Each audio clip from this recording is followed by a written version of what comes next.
What is up, Earthnoids and Spacenoids? I am just a simple new type, and in this episode, we are finally learning about the White Dingo team. This video will focus mainly on Volume 1 of the manga Mobile Suit Gundam Ground Zero Rise from the Ashes. I am reading through this manga series without ever playing the well-liked game that the series is based off of, so things might go over my head that are explained in the video game. If that happens, feel free to actually me in the comments. We will learn a Master P Rayer and the White Dingo team, and we will be teased of the Thunderclap team on Zeon's side. So let's get into this.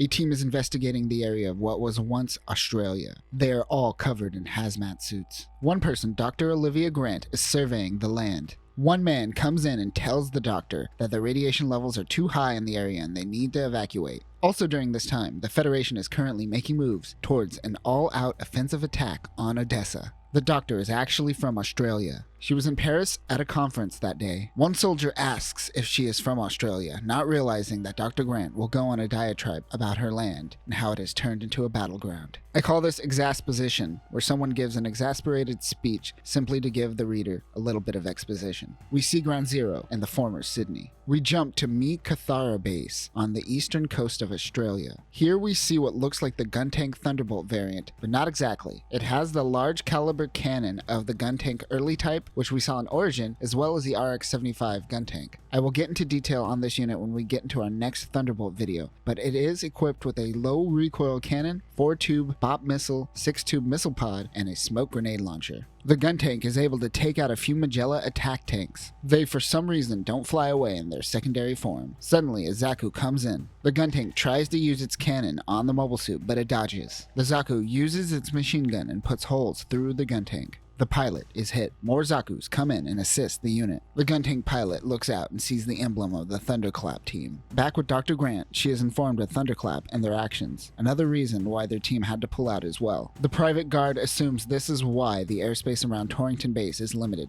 They are a little concerned because they are just a military security company. Remember, Torrington base will also be the home base of the Albion and Ko-Uraki and UC-0083. Zeon's tenacity at pushing past Meekatharra base makes one of the security guards believes that they are transporting something important. They just have to wait it out until airspace restrictions have been lifted. Torrington base will have to wait. 2 days prior, at Alice Springs base, Lieutenant Vish is getting a message from Commanding Officer Exposition Machine. Reinforcements from Jaburo are heading towards Australia's eastern coast. A weapon called the Gift from Jaburo is something they want to prevent from getting on the shores of Australia. The Alice Springs Battalion must make their way towards the east and engage with the enemy. Back in Western Australia near Carnarvon base, the Zaku team runs into civilians. The pilot tells the civilians to leave before they get hurt, when suddenly one is attacked from behind. They check their 4 o'clock to see off in the distance a team of gun cannons. The RX-77D gun cannon mass production type is a variant of the RX-77-2 gun cannon.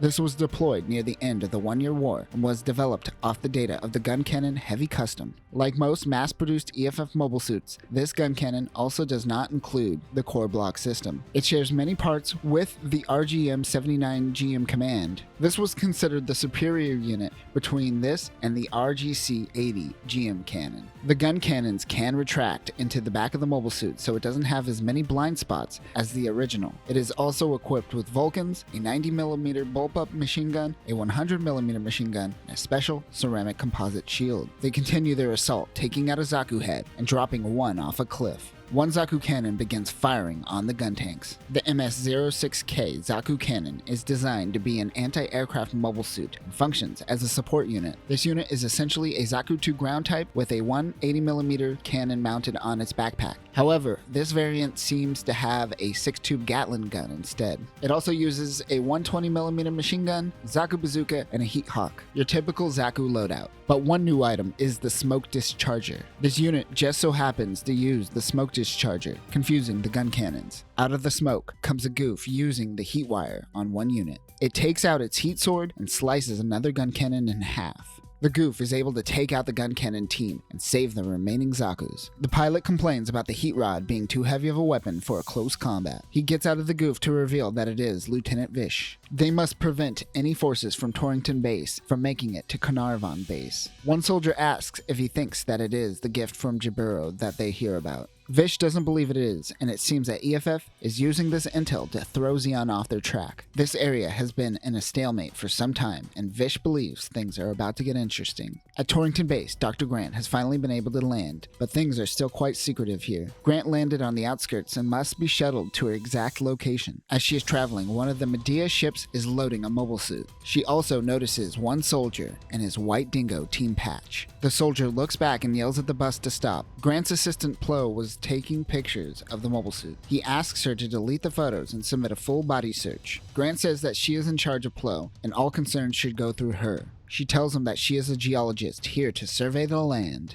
The soldier introduces himself as Master Pierce Ryer. Yep, his name is Master. She goes off on Ryer about how Australia is a pollution disaster and she is here to save it. We are clearly seeing her suffer from survivor guilt. This is a mental illness where people feel they have done something wrong simply by surviving an incident. This isn't solely isolated to Dr. Grant. Many Gundam characters are somewhat motivated by survivor guilt. Ryer interrupts Dr. Grant and says he deleted the photos and they are free to go. He walks away but mentions that he is quite proud that he was transferred here. It seems he is an Australian native. Ryer heads to the Medea and looks at 3 GMs docked along with the Oasis. The Oasis is just the Bloodhound, or hover truck, that we saw used in 8th MS Team. Check out our 8th MS Team coverage to learn more about the hover truck, but its core feature is the underground sonar and its intel gathering abilities. He meets up with Bob Rock, a former comrade. He seems familiar with his work as a mechanic and his gems specifically. He heads to the comm station to talk to Lieutenant Commander Stanley. He gets the Lieutenant Commander on the comms. The commander tells him that the goal of this mission is the capture of Alice Springs, Darwin, and Adelaide, starting with Alice Springs. Their plan is to spread out Zeon forces until they can be flanked into oblivion. The Red Possum unit is on its way to Alice Springs. White Dingo will be dropped off near Red Possum and supporting their advance. He has been specifically handpicked for this mission. The commander gives him a second mission as well. They are being assigned a geological team to join them on the front lines as they survey the land. Ryer realizes that this is Dr. Grant. Grant's assistant apologizes for the incident earlier. She brushes it off but continues thinking of Ryer. That is when he shows up with a coffee. They both apologize to one another for getting heated earlier. He tells her they are heading out early tomorrow for a mission and she should get some rest. She tells him that she lost everything during the colony drop. She thanks him for the coffee and walks away abruptly. The next day, the mission is in full effect. Medeas are being chauffeured by a team of saberfishes. Saberfishies? They are suddenly attacked by Dops. They are trying to make it to a drop point. Dr. Grant gets in the Oasis. Ryer tells Dr. Grant that he doesn't intend to get in the way of her work and asks that she does not get in his way. The team wonders if it is okay for them to have a civilian on the mission, but Ryer says there is nothing they could do and must help Red Possum ASAP. They jump out of the Medea. They descend to Earth. A Dop begins shooting on the Oasis. Dr. Grant panics, but Ryer and his GM takes the brunt of the attack. Running support is Mike and the GM cannon. The RGC-80 GM cannon is a mass-produced variant of the original GM. It was originally supposed to be a gun cannon variant, but it was found easier to be made with GM parts and thus became a GM variant. The GM cannon has the same cannon as the gun cannon. Increased armor is added to the legs to help balance the unit while using the cannon. It also has Vulcans, a beam spray gun, a 100mm machine gun, a hyper bazooka, shield, and much more. This, like most GMs, make use of all of EFF's weapons. Anita Julianne is piloting the Oasis. She tells Dr. Grant that no one gets left behind, so please stop yelling in her ear. They touch down on Earth, but are met with a Magella attack tank. Anita mentions that the force of the Magella attack tank's 175mm cannon can destroy the armor of the GMs, which is one of the rare times that a character outright gives up power comparisons, and we don't have to rely on the assumptions of physics. Ryer tells her that we work as a team. That is when Lung Li Fai comes in and destroys the tank from behind with a hyper bazooka. Anita sends data to the team of a Gallop in the area. The commander of the Gallop gets a message from the attack Dops and sends out mobile suits to the area. We find out that it is actually Anita in the Oasis that sent out a spoof signal which pretends to be one of their Dop forces. They have run right into their trap. Anita tells the team of the mobile suits on their way. They go in and find long-range cannons on the hills ahead of them. They are getting bombarded, but they are holding out for Lung, who is locking on to the cannons with his hyper bazooka. He takes out the cannons one by one. The Gallop commander finally realizes that they have fallen into a trap and have been fed false intel. The Zaku's head to their location from the south, and more are coming in from the left. Mike heads towards the Zaku with his beam saber, powering through his machine gun bullets. He slices the Zaku's head off. More units come in. As 3 units come in, one explodes. Lung blasts one from afar with the hyper bazooka, while Mike uses his cannon to attack another. Only one remains, and Rayer goes in and slices the final Zaku. The Gallo commander is frustrated by his stupidity. He plans on turning the tides at Alice Springs. Their mission is accomplished. Now is the time for Dr. Grant to begin her survey on the land. As she does her survey, the Red Possum team comes through, safe from any attacks. Before we start, we didn't properly point out the Zaku half cannon, so let's break that down. The MS-06CK Zaku half cannon is a mid-range artillery mobile suit that was Zeon's initial response once they got wind that EFF was starting to roll out their mobile suits. This is essentially an MS-06C with an MS-06K backpack, thus the naming convention. The backpack can be removed and become a regular MS-06C. It is equipped with a 180mm cannon, a 2-tube missile pod, a 120mm machine gun, a Gatling gun, and a Heat Hawk. November 24th, UC 0079, Zeon Forces, Derby Base, Australia. Uriah Heep and Allison Hannigan have hijacked a transport truck. Uriah notes that it smells like fish. We flash back to 1 week prior. Allison brings Uriah to Captain Walter as requested. He wants Uriah to be the commander of the 8 major transport units across the front. This is aptly named the Octopus Team. Walter says that this team doesn't exist on paper. He then says that paper burns, but the computers at HQ do not burn so well. He believes that he is just a humble commander of a transport unit and isn't worthy of the position. He tells Walter that the Zabi family doesn't like him. The commander says that is exactly why he wants him on this mission. He can't fall any lower in the eyes of the Zabis, and he has nothing to lose. Walter says, unofficially, I think the Zabi family won't be much of an issue much longer. Uriah says that he is sure the Zabis would be greatly offended by his acceptance, so he takes on the role. Allison will act as his adjunct, which is a staff officer who helps a commanding officer with administrative affairs. As things begin to get tighter and tighter for Zeon post-Odessa, they must resort to these underground transport methods. Back in the present, they have acquired goods that snuck through the Panama Canal. Allison wonders if she should direct the handoff of the operations. Uriah says that he will let the little lady handle it. At Zeon Forces Adelaide Base, Railway Battalion HQ, Lieutenant Maya Koizuma is informed that they suspect a Federation offensive and to move out. They are cutting it close. They head to the train yard. Meanwhile, in Rainbow Valley, at the remains of the former Zeon camp, Bob Rock is fixing up Mike's mobile suit. He calls his suit Jacqueline after a famous DJ. Bob suggests that he drop the name because everyone uses it. He wonders where he got that beer. They raided the mess hall and found it. Dr. Grant is eating a bland and tasteless MRE when Plo comes behind her, scaring her and causing her to fall over. She tells Plo that she hesitated while on the battlefield. MREs.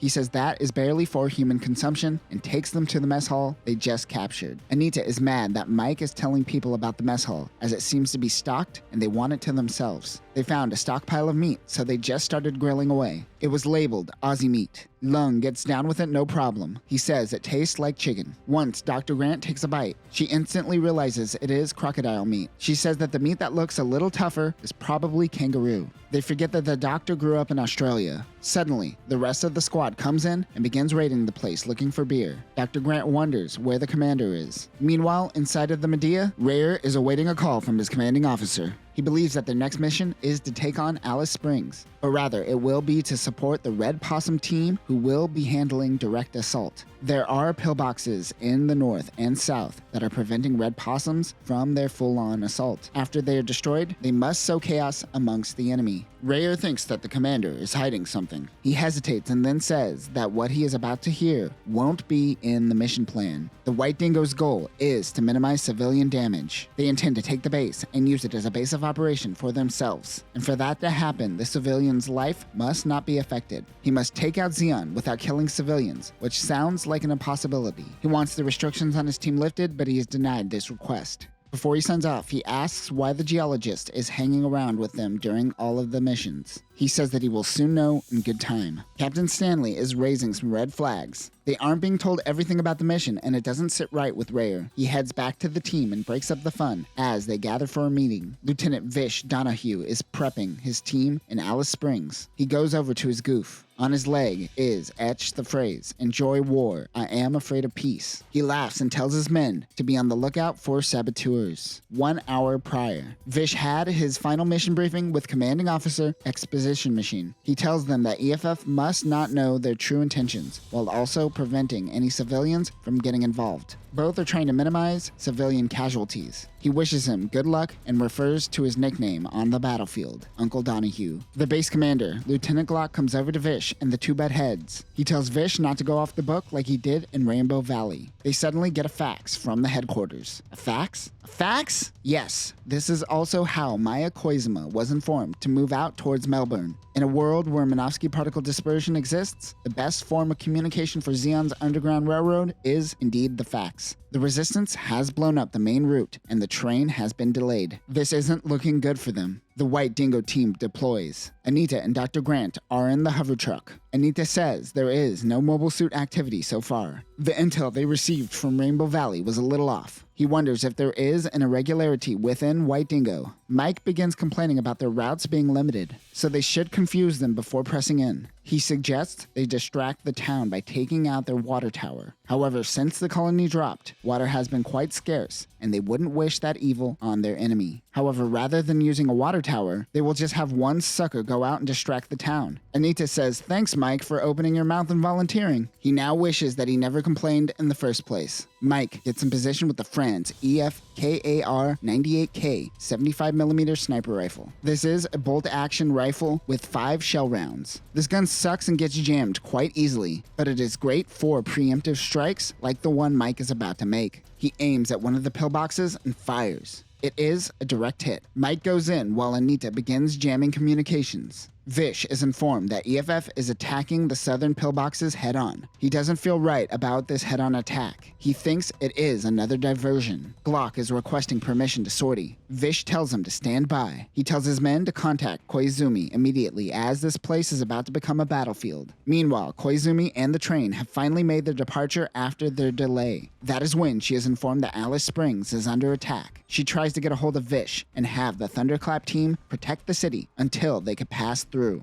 Meanwhile, Glock is frustrated by Vish and wants to sortie in the mobile suit. He tells his team to send out the Gallop. He thinks that Vish is a coward and unwilling to attack. Vish preps for launch. Rayer and the team are hiding, waiting for Mike and Anita to cause chaos. They plan on following the train tracks up towards the city. Lung overhears a transmission that a Zeon transport train is passing through here. He thinks that they should destroy the tracks to be safe. Rayer tells them that they must minimize damage. When they take over the city, surely EFF will use the train system as well. They decide to focus on taking the city. The team moves out. Watching them from a distance is Vish. Lung and Rayer pass by a narrow street. Minovsky particle density begins to rise. As Lung wonders if this is a failed diversion, he accidentally crushes a car. There's going to be one guy who wakes up with his car destroyed and has a really bad day. Surviving a colony drop is one thing. Crushing a man's car, that's the last straw. They are suddenly attacked by a Zaku. Rayer throws his shield while Lung attacks from behind. Another pops out of the alley and points their bazooka. Rayer shoots the bazooka out of their hand, and the Zaku hides behind the building. Damage is starting to add up, and civilians are beginning to panic. Suddenly, a smoke goes up around them. Gok and his GOG squad surround the gyms. They begin attacking with no remorse for the civilians. Rubble almost falls on one kid, but Vish comes in and protects him.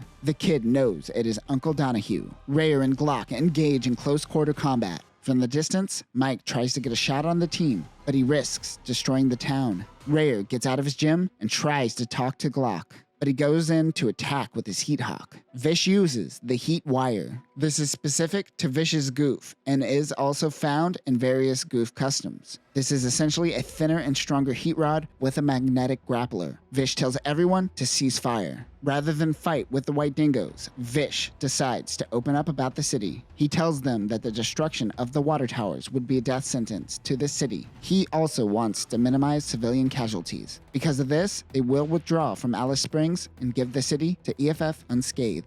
Glock begins yelling and threatening to attack. Vish says that if they do that, they will have to go through him. Glock says that he will inform HQ of his actions today and retreat with his team. Both Vish and Rare stare at each other. Suddenly, Koizumi's train passes by Alice Springs, making it safely through the city. Vish smiles. This is all he was concerned about. As long as this final shipment made it through, EFF can now have the city. Vish hopes that the two meet again, but hopefully during peacetime. The Goof makes its leave.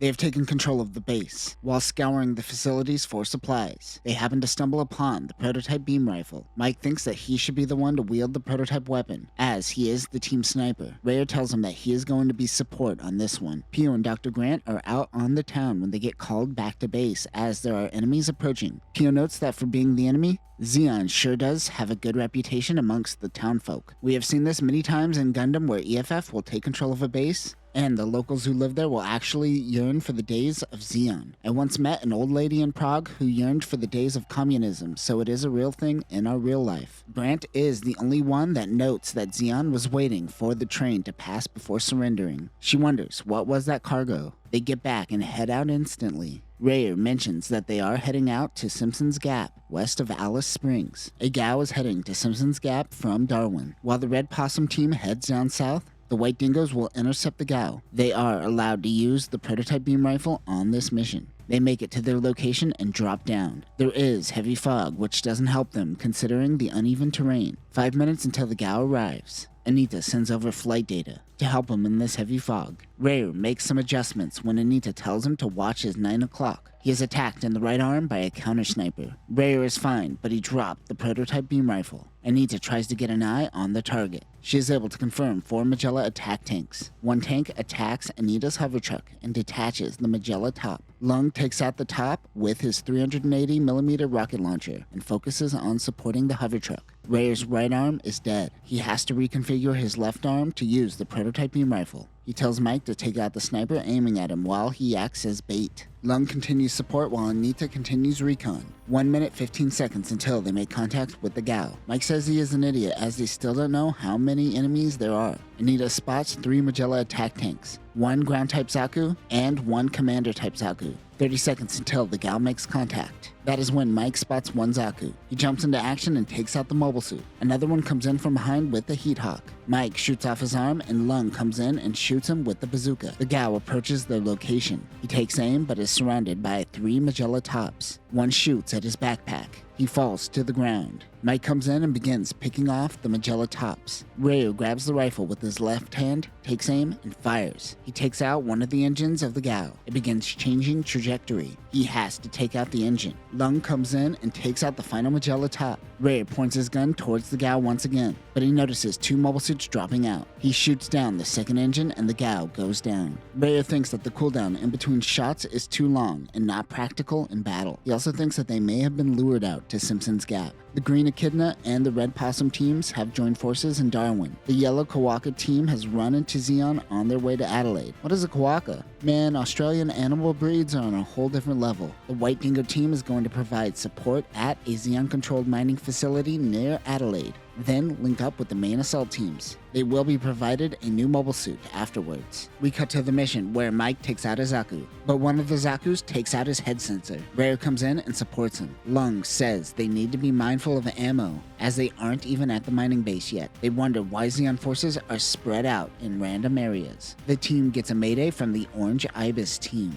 On the comms is Lieutenant Greta Falkman. They wonder why she is flying over. They are looking for a safe place to land, but they can't make it to the friendly zone. They can't help with an evac as they are on their own mission, but they just need to help with landing. Someone will eventually come in to pick them up. They help them with their landing. Both teams are dumping their Medias and going via support vehicles. They are under command of White Dingo until they get a pickup. As they head out, they notice 6 enemy mobile suits heading their way. They seem to be guarding the supply depot in the area. It seems that they were planning on ambushing the Red Possum team. They need to take out the base in one fell swoop, but they still haven't spotted the exact location. Greta says that the Orange Ibis team has aerial footage of the base. and can give them the data. This will help. The team moves ahead and engages with 2 Zaku's. Lung takes a rocket launcher to one of the Zaku's head while the rest put bullets through the enemy. It seems they were after the shipping containers. He heads over the hill to find what looks like an entrance. They fire directly into the entrance, drawing out 2 ground Zaku's and 2 desert Zaku's. They lay fire on them. Lieutenant jumps past the White Dingo team. They seem to be heading towards the orange Ibis's transport containers. Rare begins chasing the mobile suits. The goof turns around and uses its heat rod on Rare's gym, as Rare is electrocuted. He fires his Vulcans, taking out the goof. He thought that this could be the pilot that he met at Alice Springs. However, it wasn't Fish Donahue. He meets with Greta face to face. His unit was also destroyed in the process, but the battle isn't over. Greta happens to be carrying the new units that are to be delivered to their team. She says, might as well give it to you now. The rest of the White Dingo team is holding up the front line. Anita can't find Rare's mobile suit and thinks he is down. They're running out of ammo. That is when 2 Zaku's go down. A new mobile suit approaches. They hear Rare on the comms give commands to his team. He is rocking the new gun cannon mass production type. The RX-77D gun cannon mass production type is an evaluation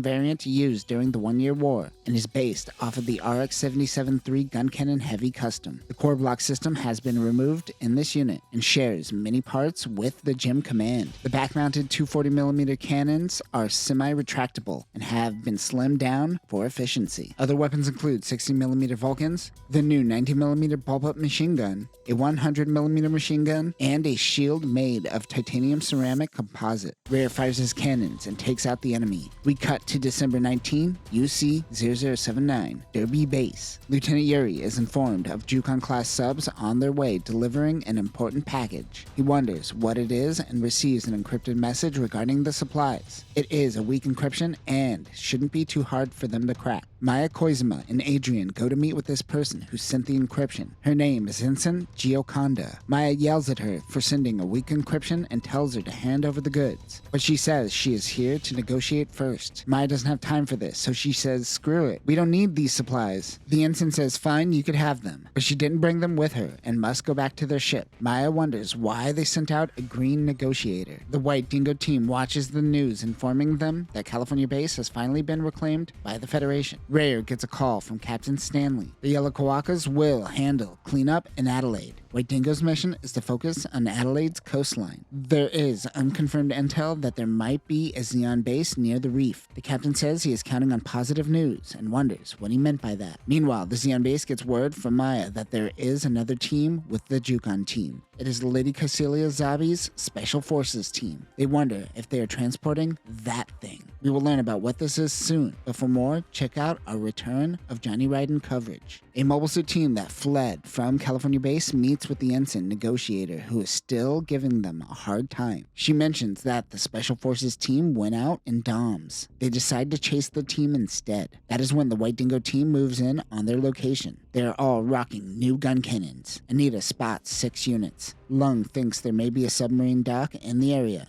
as these are the California-based Xeon soldiers who fled. They take out one Zaku sneaking up on them. Rare rushes in by himself. He focuses on the commander unit as the others are just decoys. From a distance, he fires his cannons, taking out the commander Zaku. They take out the entire team thanks to their new gun cannons. Anita begins scouting for potential sub-docks in the area. At the hidden dock, Ensign Gioconda is climbing through the air ducts, setting up bombs to blow up the base. He heads up to the hangar where she sees a GOG along with choppers taking off. They left without her. The base goes up in flames. The White Dingo team takes on the GOGs that fled the base. Rare notices that the GOGs stop when they fire their mega particle cannon. They start mopping up the aquatic mobile suits. Anita tells Mike to stop letting his guard down. Yeah, stupid Mike. The GOGs were a diversion. The base totally went up in flames. They shoot down some choppers escaping, but Lung freaks out for some reason and says that they should keep them for evidence. He notices the insignia on the GOGs and they seem to be from California base. But Rare makes those decisions. As the crew does some cleanup, we see that Ensign Gioconda survived. She is trying to escape and doesn't want to die here. Maya contacts Yuri about making contact with the California-based team, but they don't seem to trust them. He says that the outcome hinges on that. Ooh, ominous. The captain of the California Mobile Suit team also seemed to survive. She meets up with the ensign and the two head out towards the nearest Zeon squad. In the Medea, Rare gets communication with the captain. He thinks that their next mission is to support Darwin, but Captain Stanley says that he wants them to head to Broken Hill mining base. They are to pursue a team directly under Kycilia Zabi, known as the Machi Minato.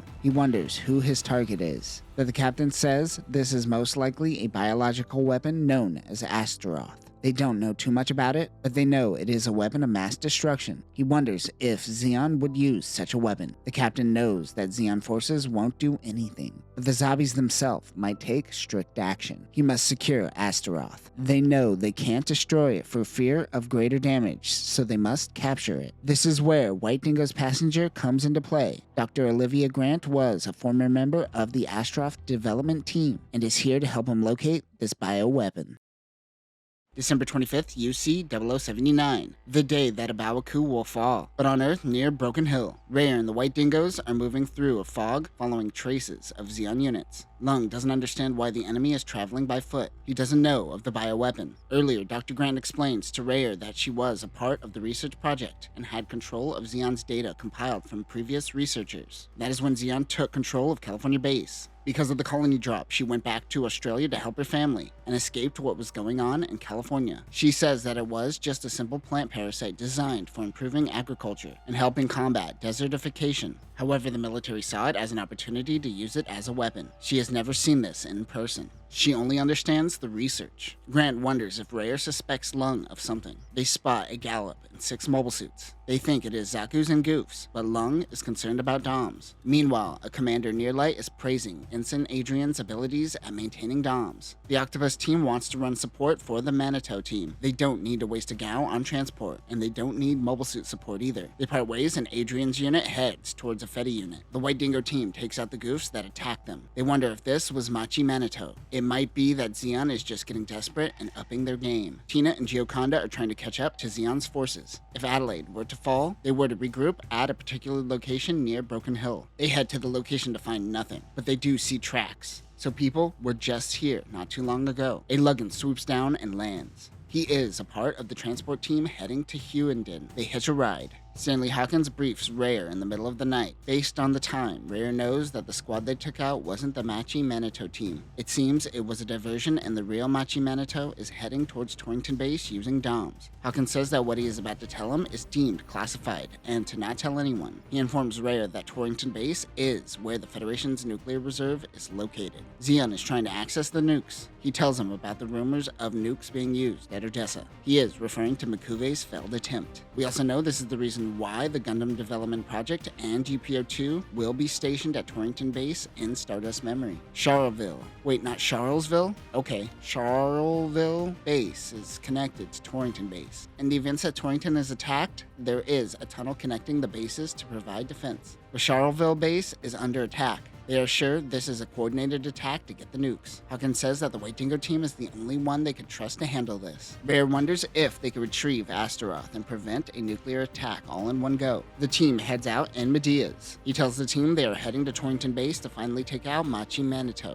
Anita wonders why they're heading to Torrington. Lung just says it is because nukes are located there, isn't it? He seems to know. They ask what is up with him as he knows way too much. He divulges that he is a spy for Jaburo Command. His mission is to protect the secret of the nukes. Then why did you just tell him your secret? He says he has more authority than Hawkins. Revealing this secret is ground for a court-martial, but he thinks his team deserves to hear the truth. But Hawkins allowed Rare to divulge this intel to his team, so he should be fine. I think he is lying, but I'm not sure. Rare talks to Lung on a private line, ensuring him that he is a part of the White Dingoes. December 26, UC 0079, Brisbane Base. Principality of Zeon Australian Garrison Forces, HQ. Lieutenant Colonel Walter Curtis wonders why the team is heading to Torrington. They seem to be privy to their own intelligence. He thinks Torrington will fall into the hands of Machi Manitou's hand. At the outer perimeter of Torrington Base, DOMs are taking out Type 61 tanks. Core boosters drop down and attack. At Hughenden Base, they receive an encrypted message from Lieutenant Maya. They learn Torrington Base is most likely housing nuclear weapons. This intel was obtained from Judok. During the Battle of Odessa, Amado uncovered Judok and Elron as turncoats, but it seems some of their intel they leaked to Zeon got through. Curtis doesn't want Machi Manitau to get their hands on the nukes as they are unhinged. But Zeon can't afford to move troops away from Charleville to help at Torrington. An underling named Yuri suggests that they pave a path for the Federation to follow. Let them take out Machi Manitau. It's a win-win for them. Another report comes in. They learn that it is the White Dingo team that is heading to Torrington Base. Yuri mentions that he ran into this team at Alice Springs, and they are top-notch. This is perfect for them, but they still need to send in their own squad. He tells them that the Thunderclap team isn't a part of the Charleville attack, and that they could head to Torrington Base. Vish Donahue was recently given a new Gelgoog, and he puts it to use. After playing with the new mobile suit, Donahue gets a message. It is Lieutenant Maya. The two get real salty with one another. She has orders for him, a top secret mission. She gives him an encrypted message, but tells him the algorithm to decrypt over the comms. Feels like it kind of defeats the purpose of an encryption, but whatever. He reads the briefing dossier and realizes he is dealing with nukes. Maya recommends not telling her men what they are up against, but he doesn't like not telling his men that they might have to fight their comrades. He says sometimes you have to make the hard decisions. Vish Donahue is an honorable man amongst vultures trying to survive. Commander Nearlight and the Machi Manitau team has taken over Torrington Base. They were able to find the sysadmin credentials and access their systems. A Lieutenant Tyson needs 1 hour to crack the code to get into the nukes. Doms guard the outside of the base. They plan on disposing the nukes. Anita in the hover truck picks up a signal ahead of them. Rayer wants her to tap into the network. Since there is a connection between Charleville and Torrington, and they are above the tunnel, they should be able to tap into something. She gives it a try, but this is the first time she is trying something like this in a live combat zone. However, this will also prevent her from running support for the team. They could handle a little less support as their priority is the nukes. Also, they are all in gun cannon mass production types. Anita asks for Grant's help.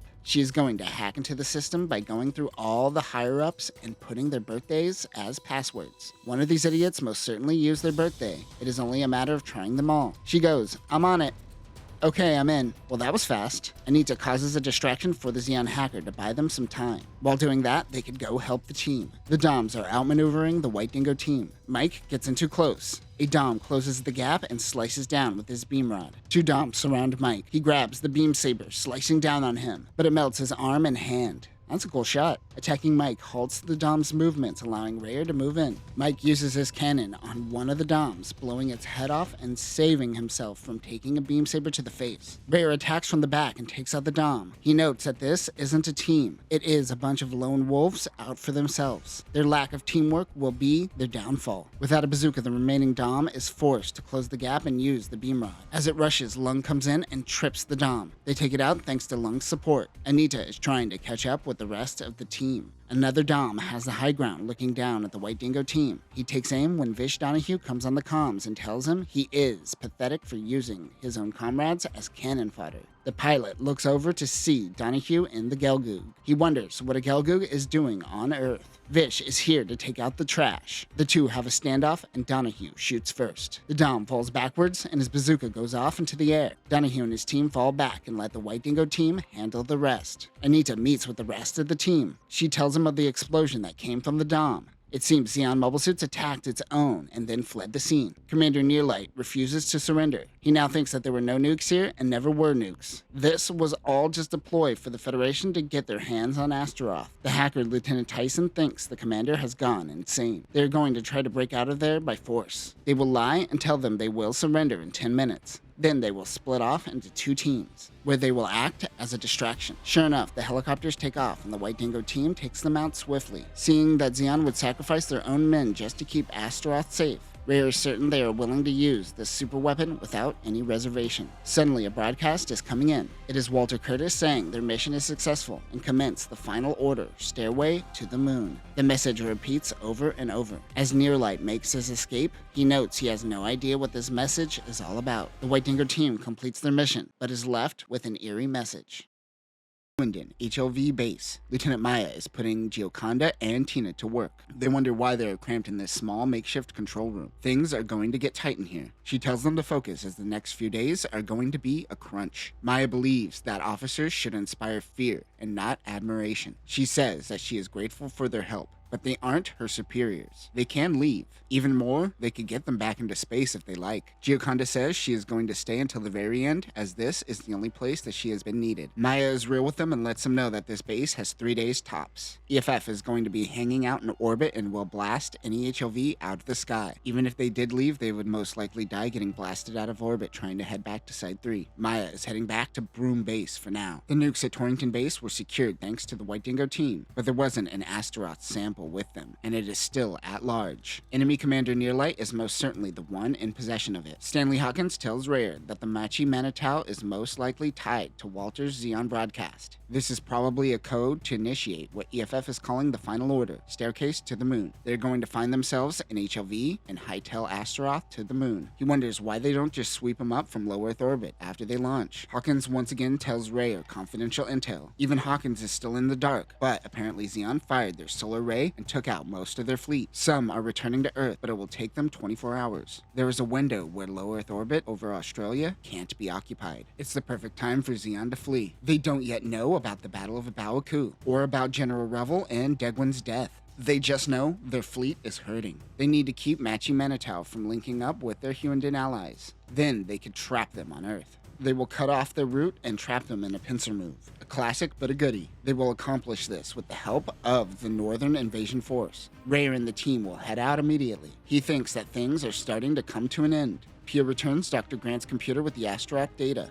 They take off. Their target is an anti-aircraft zone, so they have to do a little walking. Rare is in a regular old Plumbus while his team is rocking the gun cannon mass production types. Cut to a few hours later, they have blown past the rendezvous location with the Northern Invasion Force. That is when they find a massacre. The entire Northern team has been decimated. Their air support team was also destroyed, as there is also wrecked fly mantas everywhere. 2 units approach from the north and begin attacking. Rare pushes forward while Lung and Mike flank. Everyone thinks this is a trap. Meanwhile, choppers break through the Hughenden defense line. For Nearlight, he can actually care less about Astaroth. It is all about vengeance for him. The White Dingoes are being attacked by megaparticle cannon turrets. It attacks Rare and melts his shield. A megaparticle cannon shouldn't have taken out the Northern team so easily. Anita informs them a new bogey is approaching. It isn't a mobile suit. The team looks up to see an Adsum. This specific version is the Adsum Olga. The Max 03 Adsum Olga has much thicker leg armor than the one seen used by Makuve and Cassilia. The megaparticle cannons have been replaced with machine guns and missile launchers. This version still retains the leader,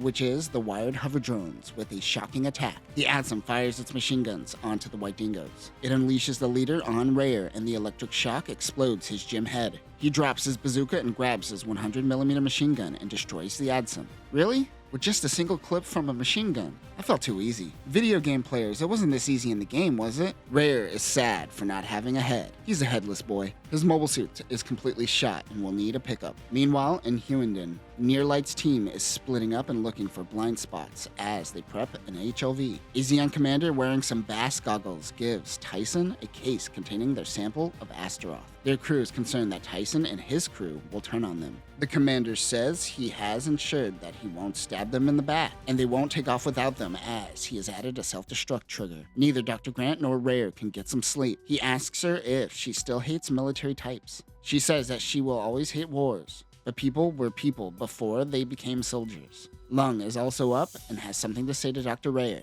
Dr. Grant takes her leave, but Lung says to stay as it involves her. Lung says that the enemy squad seems to have a mastery of the terrain at the Hughenden defensive line. He believes that the leader is Thunderclap in the Wilderness, aka Vish Donahue. Rare says that they are always a step ahead of them. This is exactly Lung's point. Someone is providing them intel. They have a mole within their ranks. He knows this because he left a digital breadcrumb in the Astaroth intel. It all started when Dr. Grant and her team joined. It isn't Olivia, however. It is Pio, who is currently hiding behind a rock eavesdropping. Lung is a better spy than her and tells her to come out. She tries to play dumb, but Lung says, "I'm better than you at this job." Olivia wonders why she did this. Pio's family was gravely injured during the colony drop here on Australia. When she tries to take them to the hospital, the Federation pilfered all medical supplies and threatened to shoot them if they didn't leave the medical facilities. Her parents died because they couldn't get help. It was Xeon who picked up the scraps while the Federation abandoned the people of Australia. She has lost all respect for the Federation. Lung has some MPs ready to take her away. She says that those people that Grant empathizes with will fight until the day they die. Mike and Anita come out wondering what everyone is up to.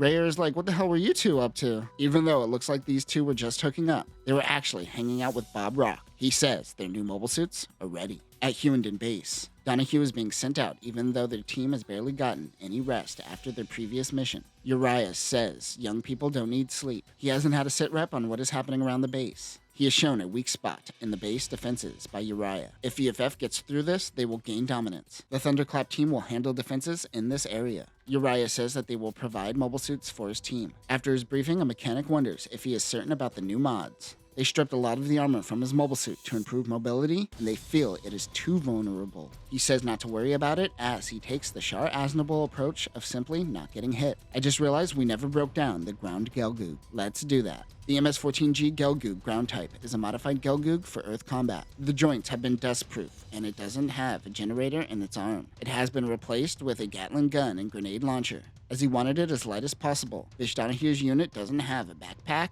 and is also painted green. Other weapons include a short shield, a 90mm machine gun, a large beam machine gun, a twin beam sword, a prototype beam rifle, and the first standardized beam rifle used by Zeon. As his team heads out, Lieutenant Tyson and his team sneak onto the base. He notes they must be planning something big. At that same time, the White Dingoes roll out in their new Gem Sniper 2s. They are one of the first to use these brand new units. However, not the first, as it was used in Side 6 and War in the Pocket. The only difference with the White Dingo Gem Sniper 2 is the use of the middle shield, which functions as a bipod for your rifle. Also, apparently in the video game, you could use these units, but you can't equip the long-range beam rifle. You know, the sniper rifle for the sniper unit? What's that about? At least Mike has one in the manga. Also, Rayer's unit has extra armor. Everyone is enjoying that new cockpit smell. Rayer thinks to himself, if the White Dingoes are being provided these models, things are coming to a conclusion soon. We flash back to Stanley Hawkins, ordering his team to come back alive. Their plan is to push hard into a certain area, creating a path for the rear support team. This area is the weak spot. Mike thinks they are going to beef up this spot, but Rayer thinks Zeon is going to be stretched thin.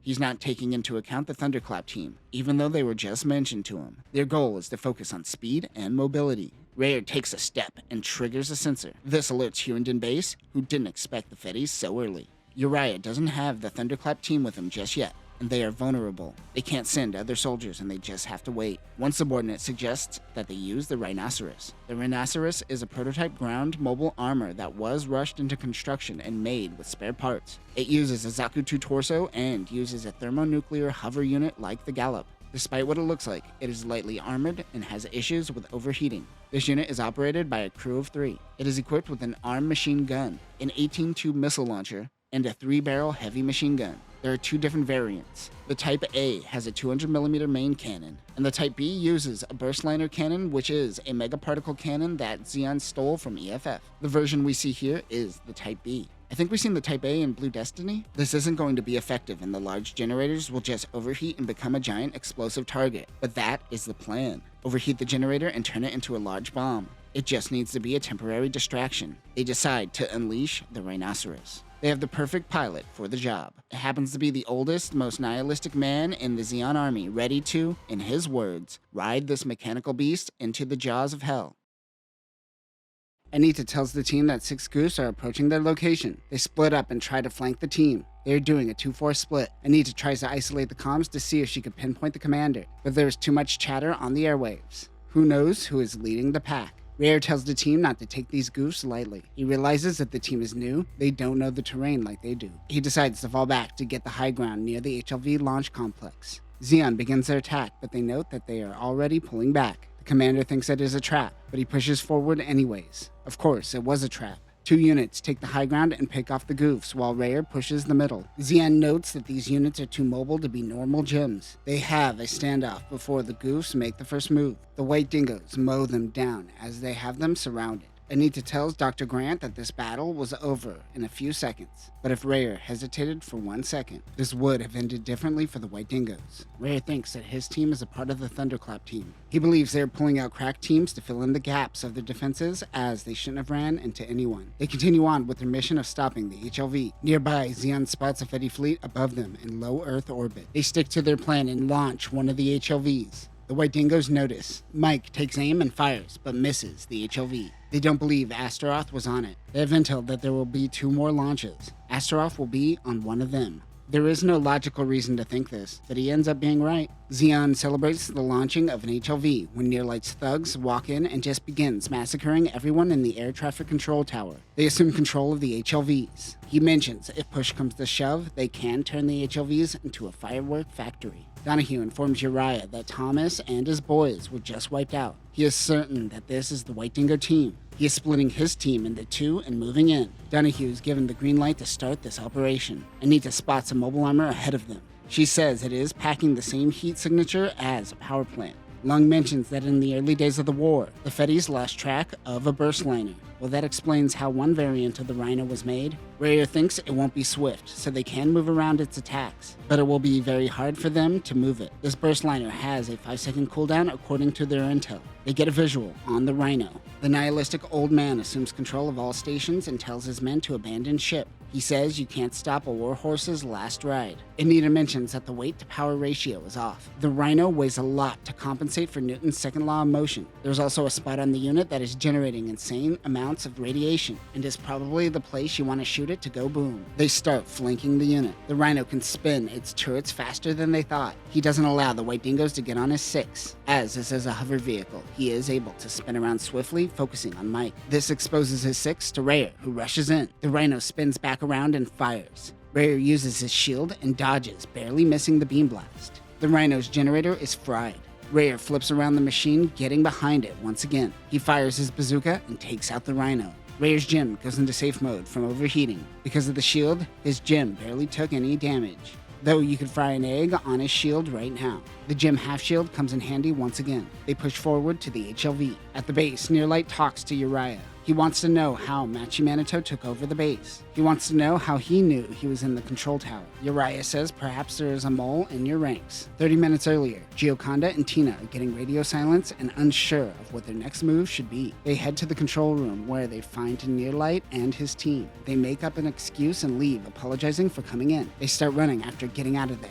Gioconda mentions that the base has been taken over by Caecilia's team, Machi-Manito. Back in the present, Nearlight says that the control room is a fortress in its own right, and they can handle a siege attack for a month. He dares Uriah to test that. He says to Nearlight he has no idea what's going on and tells him to surrender. Nearlight shoots the TV and cuts off the comms. Uriah cuts the power and backup power to the control room. He contacts Lieutenant Tyson and tells him that he has to handle the launches manually. They prepare to launch the second HLV. They must get Astaroth to Lady Caecilia. Uriah informs Donahue about the rogue team. They have to ensure that the HLV is taken out while taking care of the White Dingo team. Donahue decides that he's going to fight the White Dingoes and lure them in to take out the HLV, killing 2 birds with 1 stone. But in this case, the stone is a beam blast that vaporizes you. He says he will take out the team and get the last HLV out of here. They are soldiers, not samurai, as much as he seems like an honorable warrior from past experience. Ultimately, he just wants his boys alive.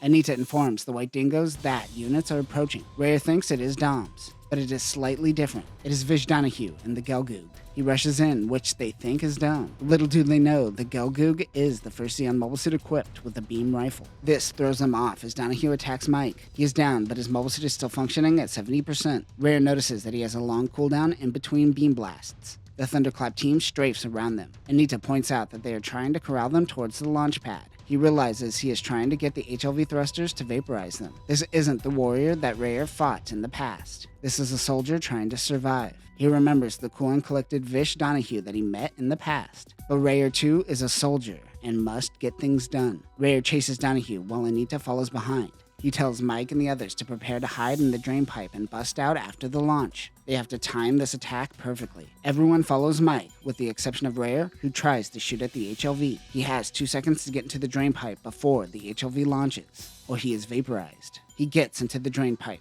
His attacks worked as the HLV goes up in flames. However, at that same time, the final HLV launches a few hundred meters away. This one contains Astaroth.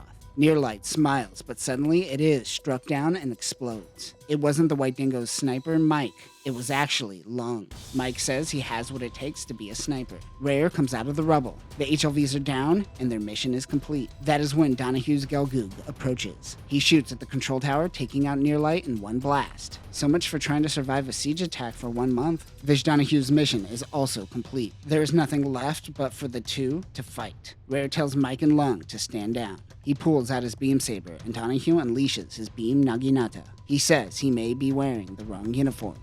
The two begin fighting. Anita yells at Mike and Lung and tell them to snap out of it. This is war, and Fetties are about to swarm this place. The two units run at one another, but just before he attacks, Donahue backs down, allowing Rare to stab him in the chest. All this wearing the wrong uniform nonsense was just a ruse. He was just buying a little bit of time to allow his men to flee. He says humans are a walking contradiction. Blech. And then he just dies. Moments later, the Federation swarm the base. They send out a worldwide broadcast informing everyone that a peace treaty has been signed and to lay down arms. If the Fetties showed up 1 minute earlier, Vish Donahue may still be alive. Rare is furious. 1 month later, Dr. Olivia Grant is on one last survey mission for Rare. When the HLV was shot down, Astaroth went down with it. He wants Grant to travel to Bruin City, as he wants to know if Donahue's death was worth it. Most of Zeon fled the continent by now, most likely heading to Africa. The cloud of dust is thick from the colony drop, and the sun barely breaks through. But even so, a swine sauna flower, native to Australia, blossoms. Life finds a way. She has no way of truly knowing,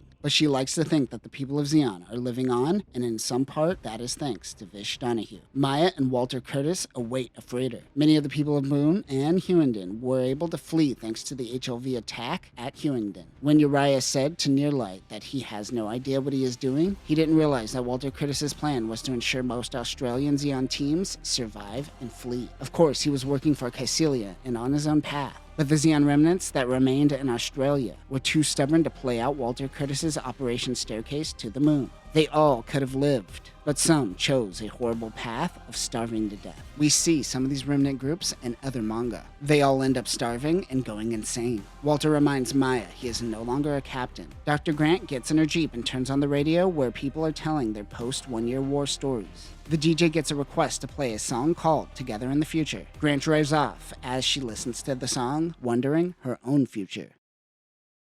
And that will conclude our coverage of Mobile Suit Gundam Ground Zero Rise from the Ashes. I wasn't sure about this as it had a slow start, but boy, this ending is a masterclass in how to write a compelling villain. I get all the thunderclap love. No, not that thunderclap love. That's contagious! That being said, I didn't play the video game. If you played the video game, you know what's coming. Does that ruin the manga for you?